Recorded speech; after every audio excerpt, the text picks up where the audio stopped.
Assalamualaikum warahmatullahi wabarakatuh. Hari ini kita bertemu di mata kuliah Sisfokep ya, terkait dengan bahan kajian aplikasi sistem informasi manajemen rumah sakit. Jadi hari ini nanti Bu Kori akan menyampaikan pengenalan terkait dengan fitur-fitur apa saja yang ada di dalam aplikasi sistem informasi manajemen rumah sakit.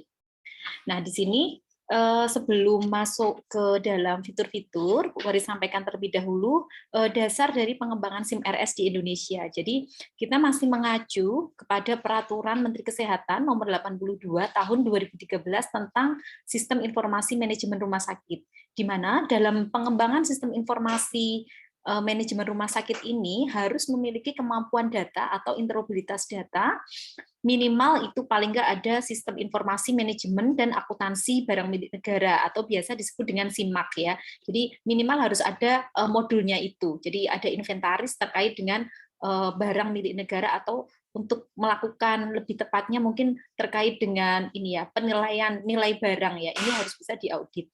Kemudian yang kedua adalah terkait dengan pelaporan sistem informasi rumah sakit atau biasa kita sebut sebagai SIRS. Jadi di dalam SIRS ini sebenarnya juga sudah difasilitasi oleh kementerian, kita sudah bisa mengakses dengan berbasis web ya. Jadi sistem informasi rumah sakit ini sekitar tahun 2015 itu sudah mulai dikembangkan berbasis web, tetapi memang untuk proses pengumpulan datanya, rumah sakit harus mengumpulkan data melalui SIM RS-nya. Jadi SIRS yang ada di dalam kementerian ini masih belum terbridging dengan sistem informasi manajemen rumah sakit yang ada di masing-masing rumah sakit. Nah, terkait dengan pelaporan, seperti yang pernah kita bahas di pertemuan sebelumnya, konsep interoperabilitas data inilah yang sangat penting, yang nanti akan menjadi suatu solusi bagaimana nanti data itu akan terintegrasi, karena memang saat ini untuk pengembangan sistem, baik itu terkait dengan rekam medis elektronik maupun terkait dengan SIM RS, rumah sakit ini masih mengembangkan secara mandiri ya. Jadi pemerintah baru membuat suatu aturan itu minimal fungsi ya, minimal fungsi dari SIM RS yang harus dikembangkan di rumah sakit itu seperti apa sih begitu. Kemudian yang ketiga adalah terkait dengan INASI-PIJIS atau Indonesia Cash Based Group. Nah, INASI-PIJIS ini digunakan saat ini adalah untuk pendukung dari implementasi sistem CashMIK atau sistem pembiayaan yang diterapkan di Indonesia dalam rangka penyelenggaraan jaminan kesehatan nasional ya. Jadi di sini memang ada peran dari reka medis ya, khususnya adalah terkait dengan coding ya. Jadi orang reka medis itu akan melakukan kegiatan pemberian kode, baik itu diagnosis maupun tindakan yang sudah dituliskan oleh dokter di dalam rekam medisnya. Baru nanti dari sini, dari aplikasi INASI-PIJIS ini akan keluar berapa besaran klaim. Ya, itu gambaran dari INASI-PIJIS. Kemudian pertanyaannya, apakah ada peran dari perawat di sini? Ya, karena kalian sebagai perawat itu juga memiliki peran terkait dengan pemanfaatan INASI-PIJIS. Di mana Bu perannya? Ya paling enggak nanti kalian sebagai tangan panjang dokter itu mampu mengendalikan terkait dengan kelengkapan rekam medis, sehingga pada saat nanti dilakukan proses administrasi klaim, itu rekam medisnya sudah lengkap. Itu minimal ada di situ. Kemudian yang keempat adalah aplikasi lain yang dikembangkan oleh pemerintah, karena sudah cukup banyak sekarang aplikasi, baik itu tidak hanya terkait dengan sistem informasi manajemen ya, tetapi telemedicine maupun personal health record sudah mulai banyak dikembangkan. Kemudian yang terakhir adalah sistem informasi manajemen fasilitas pelayanan kesehatan lainnya, yang ini adalah kaitannya untuk kepentingan pelaporan dari pemerintah dengan tujuan untuk melakukan monitoring bagaimana mutu dan pelayanan yang telah dilaksanakan oleh rumah sakit. Nah, kemudian bagaimana arsitekturnya untuk sistem informasi manajemen rumah sakit ini? Yang pertama adalah kita lihat dari arsitektur untuk front office. Jadi front office itu adalah di kegiatan pelayanan utama yang memang dia tujuannya adalah berkaitan dengan pelayanan pasien.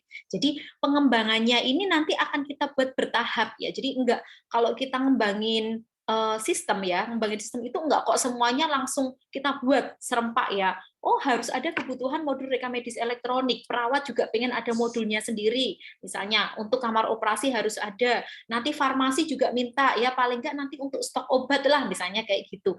Kemudian nanti dari bagian logistik, pengadaan, itu juga minta, kepegawaian minta, itu nggak bisa ya, nggak bisa kalau semuanya langsung kita kembangkan. Ya, jadi fasenya nanti adalah bertahap ya, kita buat bertahap. Ada beberapa model untuk tahapan pengembangan sistem, tetapi kalau dari pemerintah itu menyampaikan bahwa arsitekturnya itu kita mulai dulu dari front office ya. Jadi dari pelayanan utama yang memang itu berkaitan dengan pasien. Jadi kita kembangkan terlebih dahulu modul-modul untuk pendaftaran, kemudian modul yang berkaitan dengan billing ya, billing itu terkait dengan biaya pasien. Jadi kalau ada di klinik atau di rawat jalan ya mungkin hanya sekedar fitur-fitur sederhana yang berkaitan dengan penagihan biaya pasien.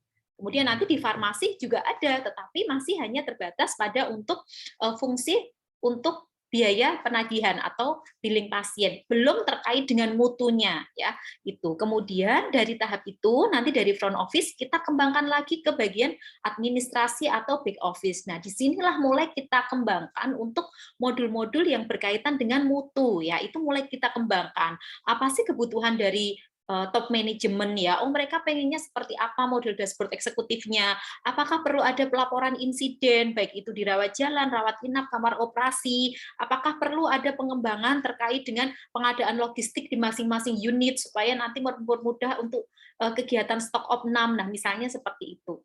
Kemudian yang ketiga adalah adanya komunikasi dan kolaborasi, itulah nanti yang akan mendukung keberhasilan dari arsitektur pengembangan SIM-RS.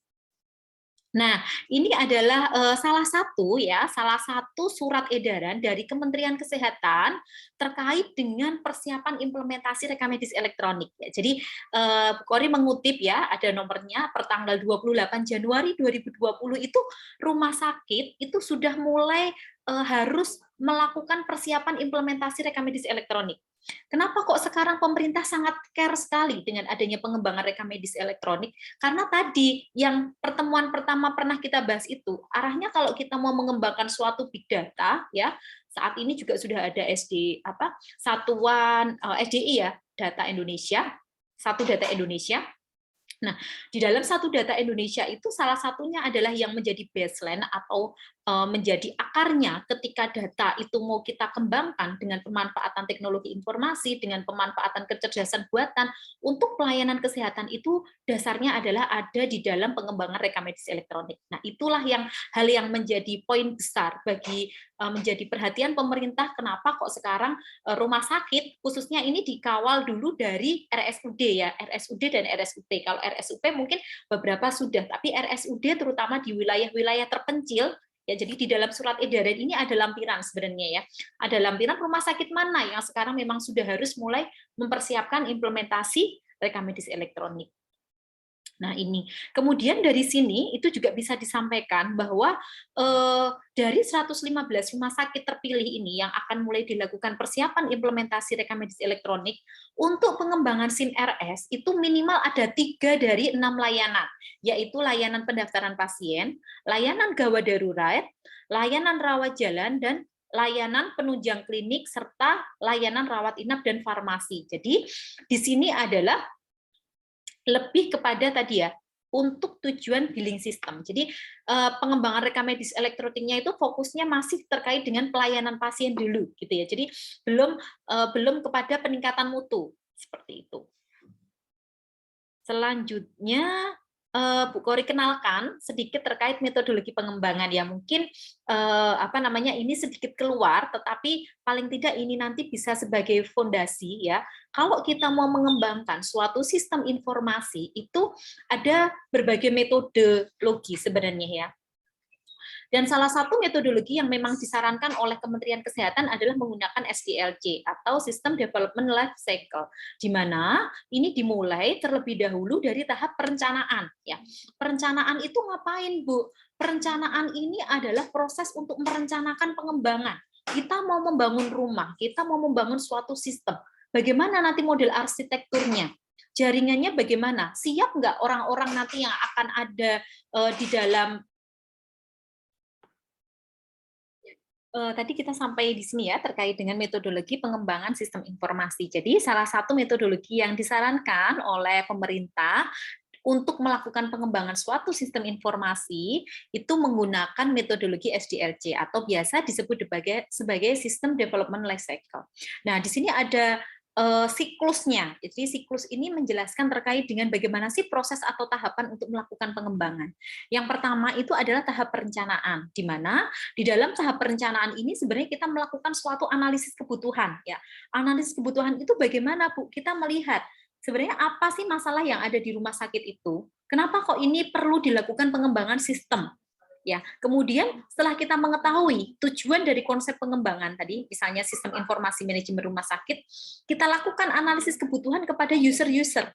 Siapa yang menjadi user di sini? Ada dokter, ada perawat, ada laboran, ada farmasi, ya, kemudian ada bagian reka medis. Jadi semua komponen yang nanti akan ikut menggunakan sistem informasi manajemen rumah sakit itulah nanti yang akan dilibatkan di dalam suatu brainstorming atau focus group discussion untuk merancang bagaimana nanti bisnis proses di dalam pengembangan sistem informasi ini. Jadi bisnis proses itu menjelaskan siapa harus melakukan apa, ya, siapa melakukan apa dengan harapan nanti kebutuhan inputnya itu apa saja, proses pengolahannya nanti dengan suatu basis data dan dihasilkan suatu output, ya, baik itu laporan, baik itu bentuknya adalah formulir, nah itu atau laporan monitoring, nah itu pengennya bentuknya seperti apa, desainnya bagaimana, itu nanti adalah ada di dalam tahap analisis kebutuhan. Kemudian di sini di dalam tahap analisis ini selain kita mengetahui apa saja kebutuhannya, kita juga bisa melihat setelah dilakukan pengembangan sistem informasi manajemen rumah sakit, apakah ada keuntungan secara finansial. Jadi ada studi kelayakan yang perlu dilakukan oleh rumah sakit untuk memantapkan langkah nanti di dalam tahap desain, ya. Jadi ada beberapa teori itu juga yang menyampaikan itu dengan studi kelayakannya dengan telos itu juga ada. Jadi dari teknologi, kemudian dari ekonomi, dari aspek legal, dari aspek organisasi, dan kita melihat dari schedule. Jadi waktu untuk merencanakan pengembangan SIM RS ini berapa lama? Itu ada. Kita lakukan itu terlebih dahulu. Jadi kita menyusun nanti hasilnya di dalam tahap pertama, di dalam tahap analisis ini adalah suatu blueprint rumah sakit, blueprint pengembangan SIM RS. Itu hasilnya, produknya yang akan dihasilkan. Kemudian setelah itu baru kita melakukan desain. Nah, di sini baru masuk peran IT. Ya, jadi kalau kalian sebagai profesi perawat, sebagai profesi pereka medis, tahap analisislah itu nanti yang akan sangat berperan di situ, ya. Jadi sampaikan apa kebutuhan kalian. Oh, saya pengennya sebagai perawat saya pengen membuat suatu asuhan keperawatan yang baik, Bu, yang dia mewakili benar-benar untuk bisa melakukan suatu diagnosis keperawatan yang baik. Ya, ini ada di dalam tahap pertama tadi, ya. Nah, di tahap kedua ini, di tahap desain itu sudah tinggal tukang, ya. Tukang itu berarti petugas IT, ya, tim IT. Atau misalnya kalau mau dilakukan oleh pihak ketiga, ya berarti pihak ketiga nanti yang sudah mulai mengembangkan. Jadi di sini ibaratnya itu kalau kita menjahit baju, ya berarti di tahap kedua tinggal tukang jahitnya. Ya, oh pengennya tadi bentuknya seperti apa, desainnya, ukurannya berapa, kainnya dari apa, itu dari di tahap pertama, tapi di tahap kedua itu tinggal menjahit saja. Baru nanti setelah itu kita lakukan suatu uji lab, kita lakukan uji black box untuk mengetahui uji-uji fungsi, ya, fungsi apakah ada fungsi yang memang belum sesuai dengan harapan dari user, atau misalnya seharusnya ini bisa menyimpan, tapi ternyata, oh bisa menyimpan, Bu, tapi hasilnya tidak sesuai. Ini harusnya jumlah pasiennya di sensus harian rawat jalan ada 100 pasien, tetapi kenapa outputnya di sini hanya tertulis misalnya 90, oh ternyata ada basis datanya mungkin yang tidak sesuai, atau mungkin ada beberapa definisi yang ditangkap oleh tim IT itu tidak sesuai dengan harapan user, itu nanti dilakukan sebelum tahap implementasi, ya. Jadi pada waktu pengujian sistem. Baru nanti setelah itu ketika dilakukan pengujian sistem, masuk lagi siklusnya, pengembangan lagi, ya, kita perbaiki terlebih dahulu, uji lab lagi, baru nanti kita implementasikan. Nah, implementasi ini sebelum nanti benar-benar bahwa sistem itu dinyatakan baik, maka kita akan masuk ke fase hibrid, ya. Hibrid itu bagaimana, Bu? Yang manual tetap kita gunakan, yang elektronik ini juga kita gunakan. Mau nggak mau, suka nggak suka, memang harus seperti itu untuk bisa menjamin kualitas dari sistem, ya. Pertama, kualitas dari sistem, kedua, kita melihat dulu bagaimana nanti proses adaptasi dari user, dari pengguna sistem informasi ini, apakah memang mampu untuk menyesuaikan diri dengan cepat, dengan sistem yang baru. Jadi kita lihat dulu di situ semuanya masih kita pertahankan. Minimal ini selama 3 bulan ya, minimal 3 bulan. Baik lagi nanti selama 6 bulan ya. Baru nanti setelah itu, setelah 3 sampai 6 bulan itu kita lakukan evaluasi ya, kita lakukan testing, kita uji terkait dengan output-outputnya ini memang benar-benar sesuai dengan harapan kita atau tidak. Kemudian baru kita lakukan maintenance ya. Itu untuk gambaran terkait dengan metodologi pengembangan sistem. Jadi nggak bisa kok kalau kita mengembangin sistem itu instan, mintanya kayak gini jadi selesai. Enggak ya, harus ada proses maintenance juga di situ. Nah, ini contoh gambarannya ya, ketika melakukan suatu pengembangan sistem informasi, itu nanti seperti apa sih? Oh, harapannya itu nanti pasien datang, kemudian nanti sudah kita daftar dengan komputer, kemudian data yang kita inputkan di dalam komputer itu nanti juga akan bisa dibaca melalui sistem, baik itu nanti di kasir, baik itu nanti di klinik, maupun ketika nanti misalnya dari klinik kok pasiennya dirujuk nih, dia minta harus rawat inap, disarankan rawat inap oleh dokter, ya dia juga bisa dibaca di dalam modul untuk yang dirawat inap. Bahkan misalnya ketika hanya pasien itu melakukan pemeriksaan di poliklinik dan pasien perlu mendapatkan pemeriksaan penunjang medis, ya nanti permintaan untuk pemeriksaan penunjang medis ini juga bisa dibaca oleh tim radiologi, misalnya seperti itu ya. Jadi termasuk beberapa rumah sakit di Jogja yang sudah mengembangkan rekam medis elektronik ini sudah benar-benar paperless ya. Kita datang ke sana ya, itu tanpa lagi membawa kertas ya. Jadi resep obat pun sekarang sudah nggak dibawa oleh pasien karena resep obat yang dituliskan oleh dokter itu sudah masuk di dalam rekam medis elektronik dan nanti akan dibaca oleh farmasi. Kita hanya tinggal mengklarifikasi aja nanti terkait dengan pembayaran biayanya di kasir. Itu contohnya. Nah, kemudian ini juga gambaran di dalam pengembangan sistem informasi manajemen rumah sakit, tetapi untuk yang modul front office ya. Jadi untuk yang modul front office ini mungkin nanti bisa kita kembangkan ya. Tadi terutama terkait dengan kebutuhan di manajemen ya, baik itu terkait dengan akuntansi, kas, hutang, piutang, kemudian pembelian, penerimaan, manajemen biaya seperti apa, kemudian aset ya, fix aset itu juga perlu diperhatikan, bahkan nanti terkait dengan inventory.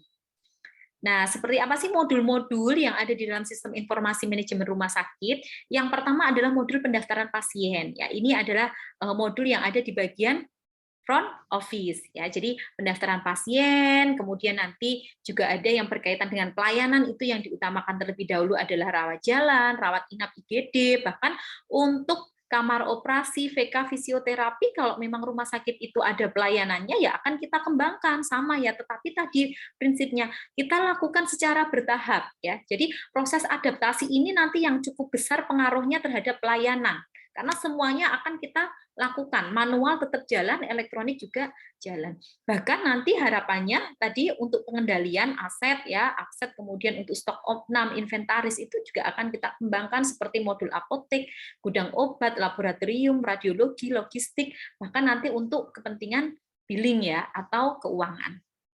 Nah, ini untuk yang modul pendaftaran pasien ya. Kenapa sih modul pendaftaran pasien ini sangat penting? Ya karena pintu utamanya, pintu pertamanya ketika kita datang ke rumah sakit itu adalah ada di pendaftaran. Dari sinilah nanti ada kegiatan identifikasi pasien. Dicatat bagaimana sih identitas pasien di dalam proses pendaftaran.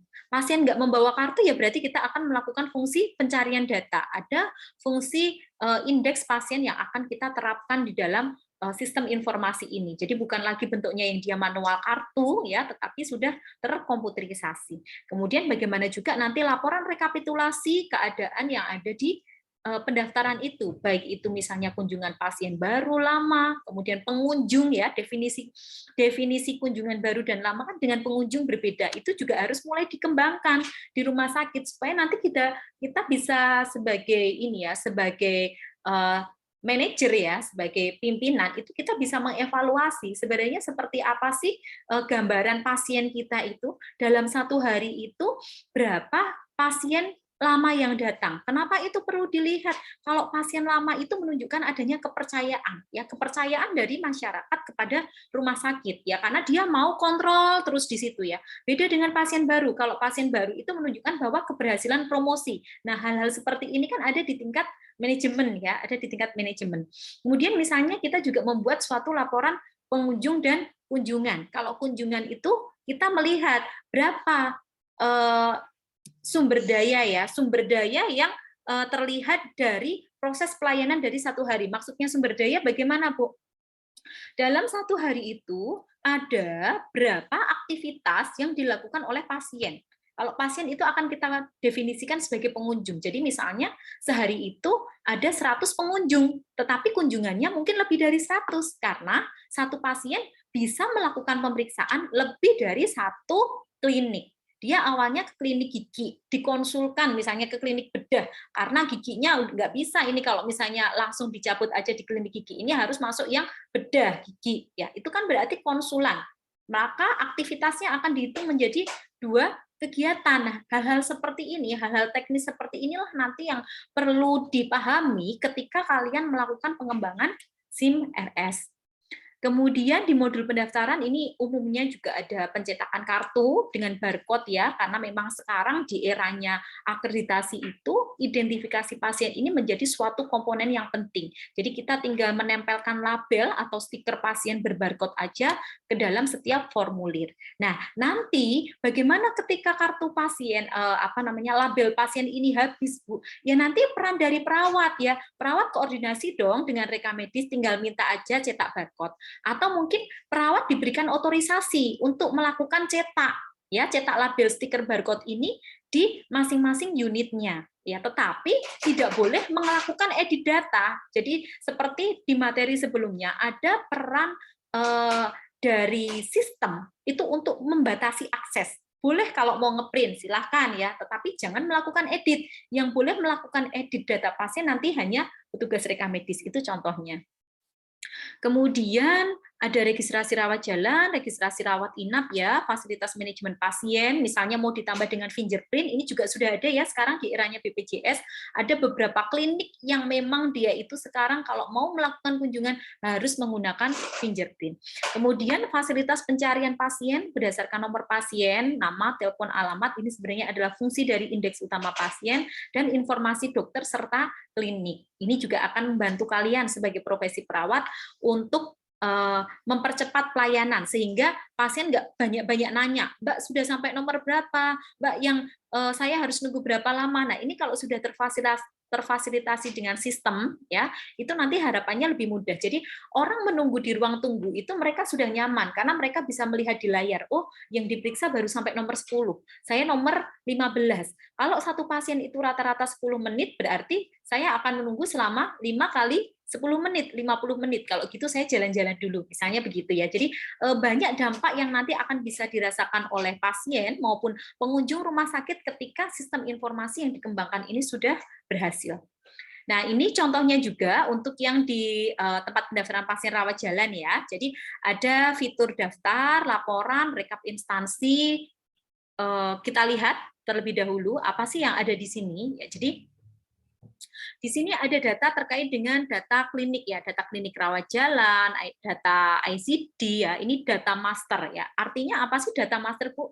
Data master itu adalah suatu kamus data yang sudah dibuat oleh rumah sakit ya. Jadi di sini itu kita sebagai perekam medis ya, itu sangat berperan dalam pembuatan kamus data. Tetapi berbeda dengan profesi lain ya. Perawat boleh nggak Bu, saya ngotak-atik data master? Jangan ya, jangan ngotak-atik data master. Kenapa kok nggak boleh ngotak-atik data master? Data master ini kaitannya nanti adalah untuk pelaporan. Kalau ada dokter baru atau misalnya ada perawat baru ya, yang mau dimasukkan di sini nanti sebagai pemberi pelayanannya itu siapa ya, data.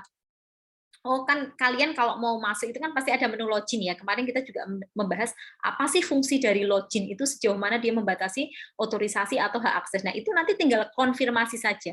Karena tidak semuanya itu bisa melakukan fungsi itu. Hanya admin saja yang bisa melakukan atau menambah dan mengubah data. Kemudian misalnya ada tindakan nih di keperawatan. Oh Bu, ada obat baru loh sekarang. Kemudian juga ada alat-alat medis yang baru. Yang ini ternyata belum ada nih di dalam sistem, mau saya tambahkan. Ya silahkan ditambahkan, tetapi komunikasikan itu terlebih dahulu kepada tim IT maupun dari admin IT di rumah sakit ya. Jadi ada batasan-batasan di mana kita nggak bisa meskipun kita tahu, tetapi kita tidak bisa untuk otomatis menambahkan di sana ya. Jadi ini hanya untuk membaca saja.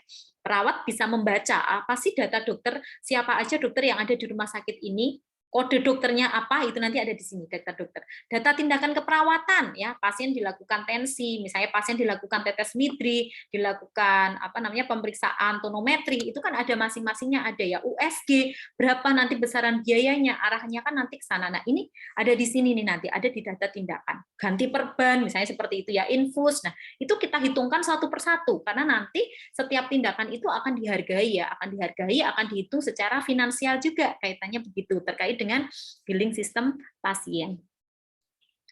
Kemudian ini contoh gambarannya juga untuk yang data masih di pendaftaran. Kalau yang ini ya data pendaftaran rawat jalan, ini secara umum. Kalau kemarin kalian sudah belajar terkait dengan Simpus, kemarin Bu Kori sudah mensimulasikan fitur Simpus itu apa. Nah, untuk yang fitur tempat pendaftaran pasien rawat jalan di rumah sakit sebenarnya hampir sama ya, hampir sama. Ada komponen nama, ada komponen alamat, kemudian ada tanggal lahir ya, tanggal lahir yang akan nanti terotomatisasi dengan umur ya. Jadi umur itu dihitung secara otomatis melalui sistem karena itu tujuannya kan memang untuk mempermudah manusia menghitung.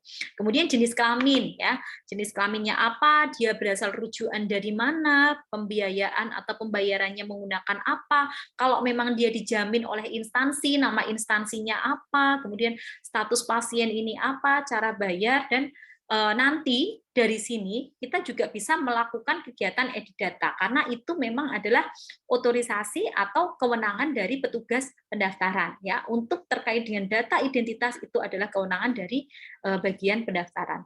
Nah, ini contoh ketika kita melakukan fitur untuk perbaikan data ya. Jadi misalnya awalnya salah nulis nih ya, harusnya namanya misalnya Koripuspita, kok di situ nulisnya Koripuspa. Mau dilakukan edit boleh, silakan dilakukan editing data ya. Tetapi prinsip-prinsip ketika melakukan edit data ini harus dipenuhi dulu. Kalau awalnya kamu dulu misalnya periksa, pasiennya dulu periksa 5 tahun yang lalu, menggunakan nama Koripuspa. 5 tahun kemudian dia datang menyampaikan bahwa nama saya Koripuspita. Nah, itu buktinya mana? Itu kita lampirkan di dalam rekam medis pasien. Jadi melakukan perubahan data pasien ini tidak sesuatu yang sederhana ya, harus ada bukti otentiknya. Apakah buktinya nanti dari KTP, apakah buktinya dari kartu asuransi, apakah buktinya dari kartu keluarga, ini harus dibuktikan terlebih dahulu. Kalau ternyata kok memang di KTP-nya bunyinya Puspa, kemudian pasiennya merubah menjadi Puspita, ya nggak boleh, tidak akan kita izinkan karena dia tidak bisa menunjukkan bukti secara legal. Nah, ini kemudian untuk fitur di klinik ya, fitur di klinik ada pendapatan per klinik atau per poli itu juga bisa kita lihat. Kemudian bagaimana rincian detail ya, bahkan kalau misalnya rumah sakit sudah menerapkan sistem remunerasi ya bisa kita hitungkan sehari itu dokternya melakukan pemeriksaan berapa.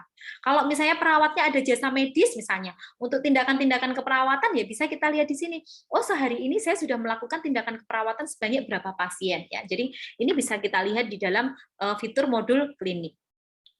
Bahkan untuk beberapa fitur, misalnya rumah sakit merasa ya bahwa wah perawat tuh sering kepo misalnya ya, sering ngelihat berapa sih fee dokter dalam satu hari, kok fee dokternya jauh lebih banyak padahal dokternya cuma ngomongnya aja 1 menit, saya meriksanya bisa sampai 10 menit misalnya kayak gitu ya. Kita batasi hak aksesnya, perawat nggak boleh ngecek ya. Jadi kita buat password di protect itu misalnya kayak itu juga bisa ya. Jadi tadi ya sejauh mana sih sistem itu mau kita kembangkan ya nanti ada di dalam tahap analisis kebutuhan di fase 1 tadi karena nanti ini akan berpengaruh di dalam banyak proses.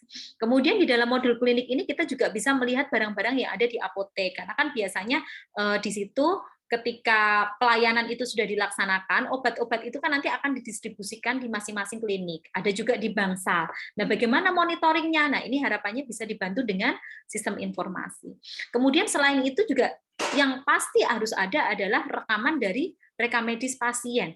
Jadi menu rekam medis elektronik inilah yang nanti perlu dikembangkan juga di dalam modul klinik. Apa keluhannya, diagnosis utama, ya penyerta, ICD-nya kalau misalnya ada, tindakan bahkan peresepan. Tetapi sekali lagi, siapa yang harus mengisi itulah yang nanti perlu dibatasi.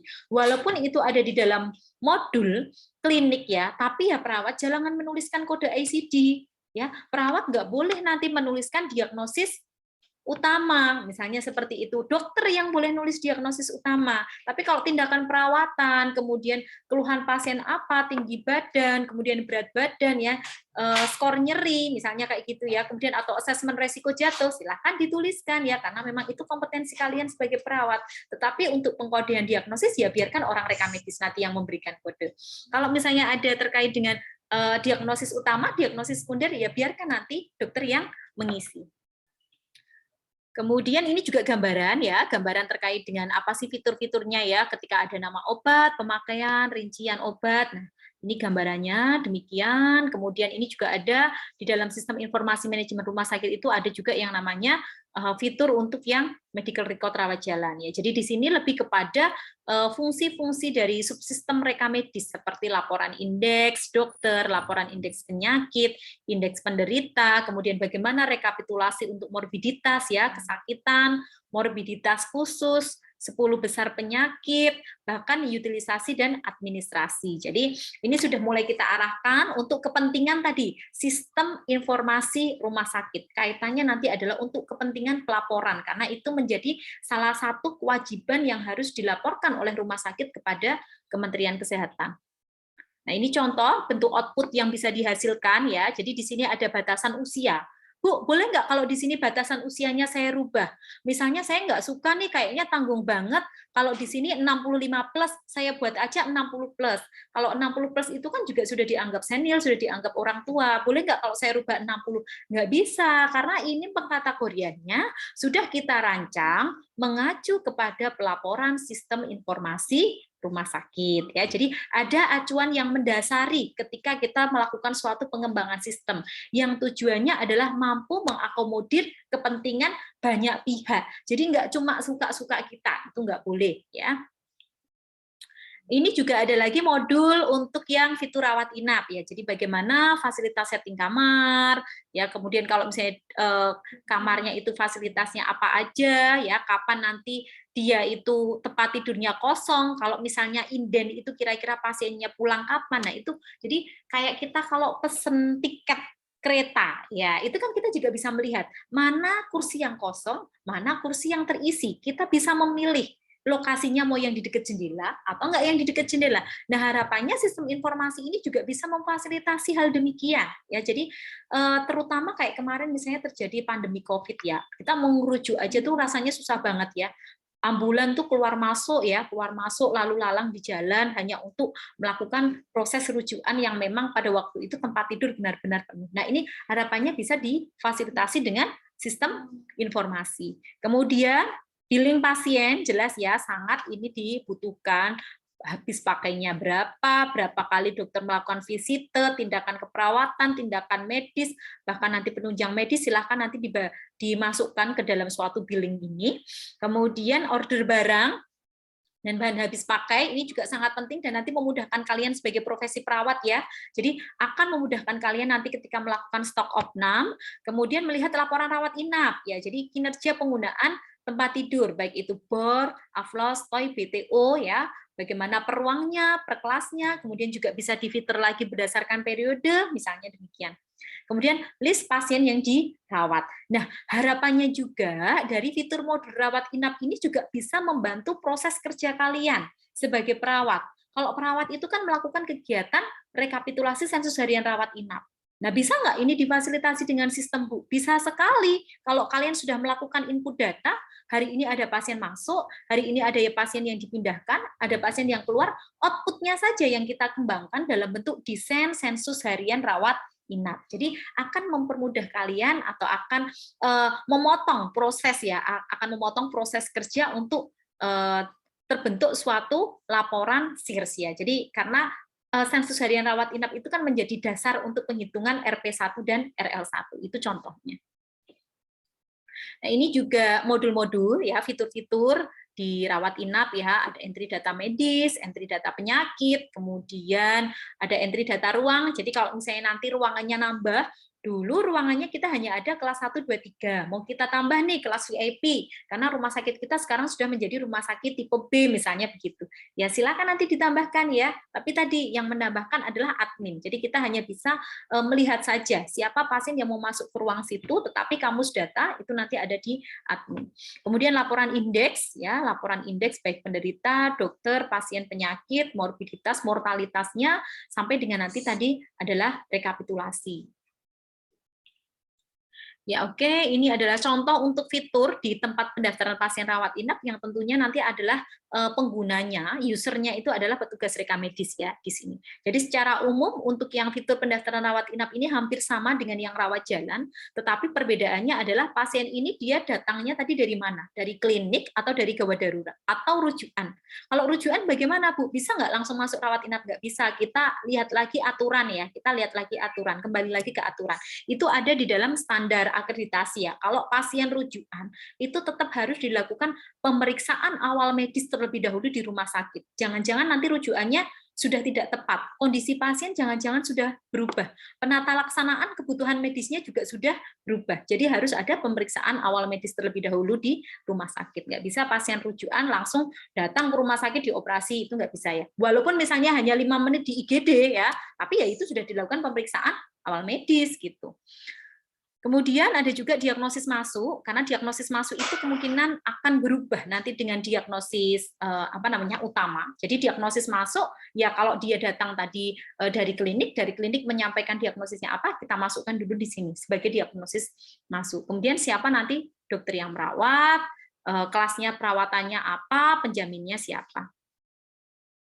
Nah, ini contoh laporannya ya. Sekali lagi, desain untuk laporan itu bisa disesuaikan dengan permintaan dari user.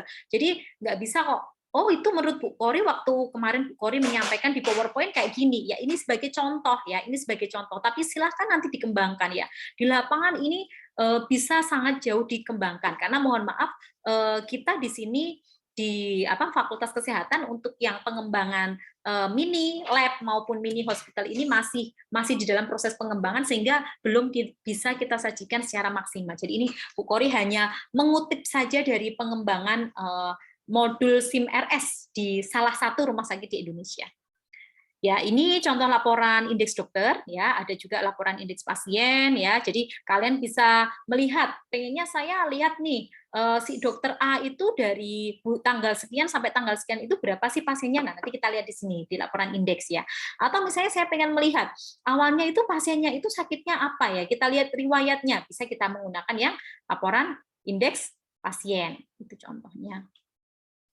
Nah, ini yang billing tadi ya, penekanannya memang kita harus kuat juga di billing karena ini tentunya berkaitan dengan surplus ya, surplus dan defisitnya rumah sakit. Jadi nggak boleh kalau misalnya ini dianggap suatu modul yang sederhana ya, karena banyak nanti yang terkait di sini, mau itu kita kaitkan terkait dengan clinical pathway-nya rumah sakit, mau kita kaitkan dengan standar pelayanan medis, standar biaya, itu nanti semuanya akan berkaitan dengan billing.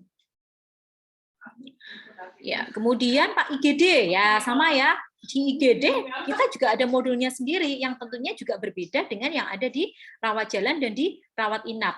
Apa data-data kecelakaan lalu lintas ya? Karena umumnya pasien IGD itu kan ada penyebab luar ya atau external cause, yaitu apakah karena kecelakaan antara mobil dengan motor atau kecelakaan tunggal ya, atau memang IGD-nya ya dia sebenarnya hanya sakit biasa tetapi memang termasuk kategori diagnosis yang sangat gawat darurat ya. Ini juga ada di sini.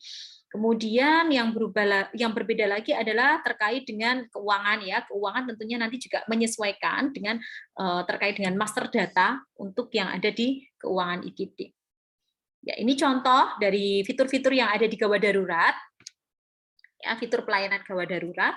Nah, siapakah yang akan mengisi ini? Itu kalau ini nanti kita berikan di bagian pendaftaran ya artinya petugas pendaftaran nanti yang akan mengisi karena menunya di sini adalah menu edit data pasien. Tetapi kalau kita melihat di sini terkait dengan data medis ya berarti ada peran perawat di sini untuk melakukan pengisian terkait dengan asesmen medis pasien ya, asesmen keperawatan ya, itu contohnya begitu.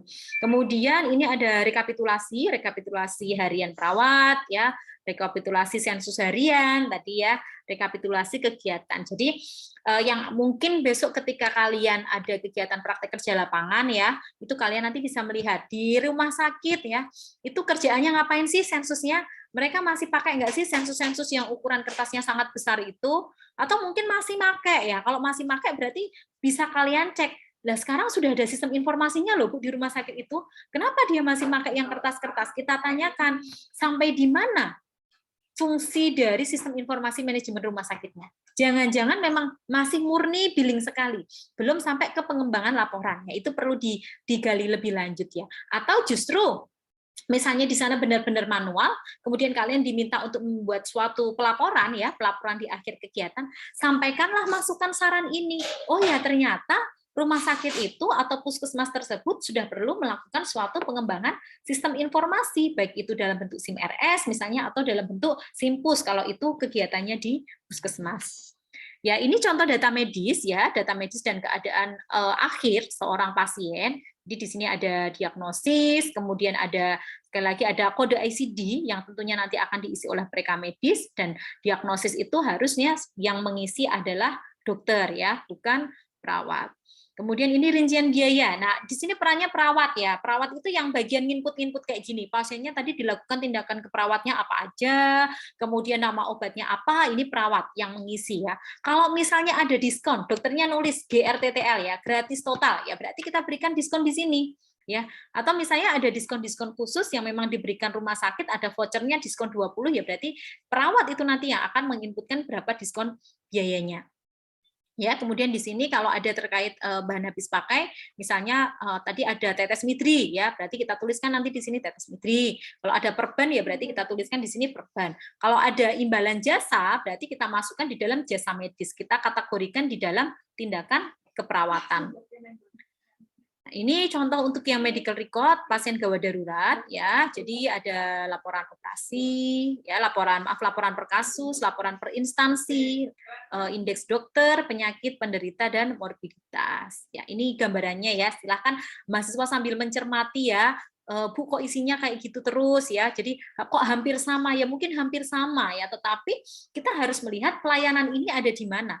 Dia ada di rawat jalan, ada di IGD, atau dia ada di rawat inap.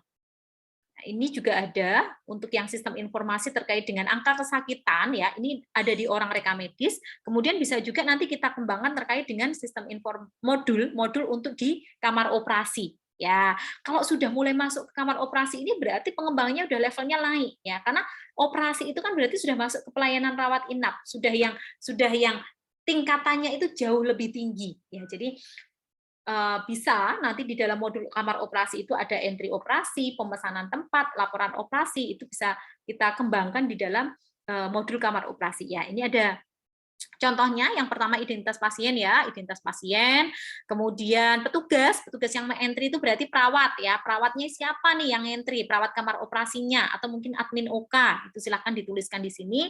Kemudian apa diagnosisnya, diagnosis pre-op, diagnosa post-op, kemudian tindakan operasinya apa, ini termasuk kategori tindakan operasi sedang, besar, kecil. Nah, itu kalau bisa dibuat otomatisasi ya. Jadi di dalam pengembangan kamus data tadi itu kita sudah mengembangkan.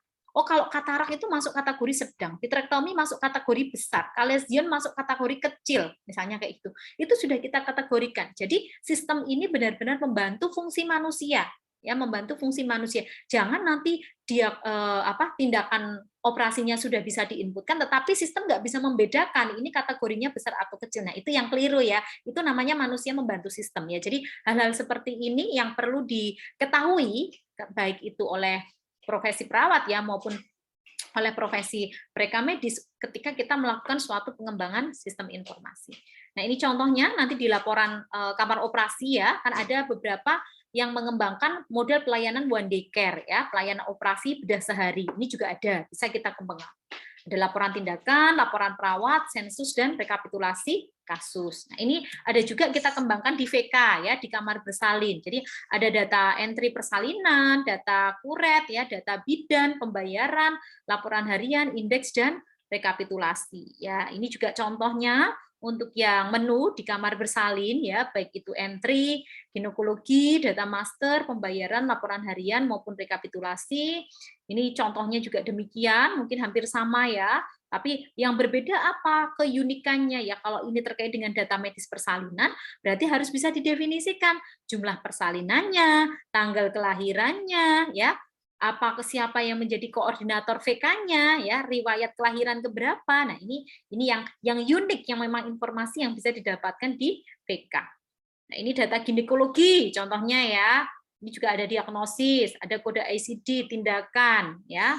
Ini juga bisa kita kembangkan ketika kita melakukan pengembangan untuk yang fitur entry data ginekologi. Kemudian ini contoh yang pembayaran di VK atau di kamar bersalin ya. Sekali lagi ini yang menginputkan adalah perawat kalau yang terkait dengan billing. Kalau enggak perawat ya admin klinik. Kalau enggak admin klinik ya berarti admin VK gitu ya. Nah, kemudian ada juga fitur modul apotek. Ya, tadi apotek ini nanti lebih banyak terkait dengan stok opnam ya. Stok opnam itu perlu kita bantu dengan sistem informasi. Jadi dari sini pun kita juga bisa diharapkan melakukan auto tracking ya. Maksudnya auto tracking ini bagaimana, Bu? Ya kita harapannya bisa mencegah adanya barang ya yang double. Ya, ini kaitannya nanti juga terkait dengan keselamatan pasien ya. Nama-nama kan ada ya. Apa namanya yang mirip nama, mirip ejaan. Nah, itu kan juga ada di situ. Kemudian kita juga bisa melakukan auto listing. Jadi fasilitas untuk melakukan pencarian nama obat dari ribuan obat yang ada di rumah sakit dengan cepat. Itu tujuan dari pengembangan modul untuk yang apotek. Termasuk tentunya adalah berapa harga obat itu dan kita mau jual berapa. Sehingga dari farmasi ini nanti juga bisa melihat sebenarnya berapa sih pendapatan di farmasi. Harapannya nanti demikian. Nah, ini contohnya ya, contoh untuk terkait dengan fitur modul obat. Ya, jadi ada transaksi, ada depo atau gudangnya ya. Kemudian harapannya di sini juga bisa melihat terkait dengan grafik perbandingan transaksi dokter ya. Ini contohnya selama tahun 2011 kita juga bisa melihat terkait dengan laporan resep dokter yang tertinggi apa, yang terendah berapa, kemudian retur supplier kalau misalnya ada. Nah, itu juga kita tuangkan nanti di dalam fitur farmasi. Ya, jadi tujuannya di sini dengan adanya fungsi dari apotek itu kan harapannya dia sebagai pemberi edukasi dan penyedia obat bagi pasien ya. Dan ini harapannya bisa dibantu dengan adanya sistem informasi, dengan adanya gudang apotek, fitur gudang apotek dan gudang obat di dalam pengembangan sistem informasi. Oh ya, satu lagi mungkin Bu Kori supaya tidak terlupa ya. Di dalam pengembangan modul farmasi ini harus dibedakan mana yang dia adalah depo rawat inap, mana yang dia menjadi depo rawat jalan ya. Jadi ada dua gudang kan umumnya di dalam farmasi. Oh misalnya kita tetapkan kalau apotek itu untuk yang pasien ya, kalau gudang obat itu untuk yang perawatan rawat inap. Nah ini perlu didefinisikan juga supaya nanti ketika melakukan stok opnam ini jauh lebih mudah. Ya ini contohnya terkait dengan menu-menu apotek ya, data master, kemudian entry pesanan, retur, kalau misalnya ada penjualan, melihat transaksi, menghapus transaksi, itu adalah otorisasi dari apotek ya. Oh ternyata tadi obatnya keliru, mau saya hapus, ya silakan. Tetapi sekali lagi, sistem harus bisa membaca siapa yang menghapus, IP address-nya dari mana, jam berapa, oleh siapa, itu harus bisa diakses. Sehingga ketika dilakukan audit, sistem ini bisa membuat suatu output pelaporan ya, output pelaporan dari kegiatan penghapusan transaksi. Jadi jangan sampai nanti terjadi penyalahgunaan dana ya atau penyalahgunaan siklus obat yang itu di luar kendali dari pihak manajemen. Nah, ini contoh untuk yang penjualan ya. Jadi ada resep obatnya apa, nama obatnya apa, berapa jumlah resepnya. Kalau ada potongan ya silahkan dimasukkan. Nah, ini juga contoh terkait dengan keadaan stok, laporan rekap, stok obat, kemudian transaksi. Ya, ini contohnya juga ada terkait dengan gudang farmasi ya. Jadi ada pemesanan obat, penerimaan, retur ya, golongan obatnya itu apa, itu juga perlu kita buat di dalam data master di modul farmasi ya. Ya, ini pemesanan obatnya ya, kemudian ini yang penerimaan obat, ini untuk yang fitur, retur obatnya. Oke, kemudian ini untuk yang laporan transaksi. Jadi laporan transaksi di akhir itu berapa pengeluaran, penerimaan per obatnya, golongan, per stoknya itu berapa, itu juga harapannya kita lihat. Kemudian di sini ada juga fitur modul lab. Ya, modul lab ini juga mulai sekarang dikembangkan ya. Jadi di sini ketika ada suatu permintaan pemeriksaan untuk di lab, itu pemeriksaan rawat jalan, lab itu sudah tahu terlebih dahulu. Jadi pasiennya nggak ngantri lama, itu salah satunya juga demikian ya. Kemudian di sini diharapkan juga kita nanti membuat suatu kamus data terkait dengan nilai normal pemeriksaan labnya itu berapa, sehingga nanti akan muncul otomatis pada saat melakukan pencetakan hasil lab. Grafik pendapatan ini juga harusnya ada, grafik 10 besar pemeriksaan, perbandingan jumlah pemeriksaan dan nilai uang yang diterima, ini sebaiknya juga ada di dalam fitur modul lab. Ya, ini contohnya untuk yang sistem informasi laboratorium ya. Jadi pemeriksaan labnya apa, kita juga bisa mencari data pasien yang mau periksa di sini, laporan-laporan dan rekapitulasi transaksi. Oke, kemudian ada juga ini terkait dengan gambaran entry data pemeriksaan lab ya. Jadi data identitas pasien tentunya pasti akan melekat, dokternya siapa, kemudian nanti kita bisa menuliskan di sini berapa pembayarannya ya, kemudian penjamin biayanya siapa kalau memang dia dijamin oleh pihak ketiga. Ya, ini contoh dari laporan laboratorium. Kemudian ini adalah fitur-fitur radiologi ya yang tadi tujuannya juga sama dengan lab. Harapannya nanti di sini juga entry data hasil ini bisa dilakukan pembacaan secara otomatisasi oleh dokter. Kita bisa mereview scanning hasil radiologi, setting harga, ini juga pasti, laporan hasil pembacaan radiologi per pasien maupun per dokter, kemudian grafik pendapatan, grafik 10 besar, nah ini harusnya juga ada di dalam fitur radiologi. Nah ini beberapa untuk fitur-fitur di dalam sistem informasi radiologi. Jadi entry data pemeriksaan, bacaan foto USG, laporan rekapitulasi. Ya, ini contohnya untuk entry data radiologi.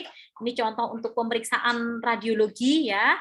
Nanti kalau Bu Kori terlalu cepat nanti bisa sambil ini ya diputar kembali videonya ya. Jadi nanti videonya ini silahkan dipelajari kembali kalau memang kalian pengen sangat concern tertarik dengan sistem informasi.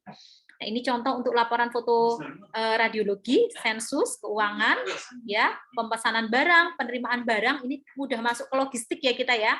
Di logistik itu ada data stok, data golongan, data distributor, data ruangan, dan stok opnam. Nah, bisa dikategorikan sesuai dengan kebutuhan, apakah itu golongan barangnya, apakah ada perbaikan data di ruang, siapa data distributornya, nah itu perlu diidentifikasi oleh rumah sakit. Ya, ini masih di menu logistik, ada pengeluaran barang juga, laporan transaksi, penerimaan, kemudian distributor, pengeluaran, laporan bulanan, peruangan, ya ini harapannya juga bisa diakses dari sini. Kemudian ada laporan kartu stok, ya ini tujuannya adalah untuk melakukan inventarisasi, ya, sehingga kalau ada barang yang rusak itu tahu, ini barangnya rusak, yang merusakkan siapa, lokasi barangnya di mana. Kemudian ini terkait dengan menu master, terkait dengan tarif-tarif ya. Tujuannya nanti adalah arahnya untuk kita melakukan suatu audit keuangan, ini juga harus melakukan kode ya. Jadi kode tarif, kode ruangan, kode honor, kode jasa itu perlu diidentifikasi. Nah, dan tujuannya di sini adalah untuk melakukan rekapitulasi billing rumah sakit, cash flow, penerimaan dan pengeluaran, dan general ledger ya, akuntansi keuangan. Inilah yang sangat penting di sini. Nah, ini contoh dari fitur modul kasir. Jadi ada pembayaran biaya konsultasi, biaya tindakan, biaya penunjang, pembayaran biaya apotik, kemudian ada juga nanti dari kamar operasi, cetak kwitansi. Nah, ini yang cukup kompleks nanti ya kalau ada di dalam fitur modul kasir, karena nanti memang kaitannya nanti adalah terkait dengan pendapatan ya.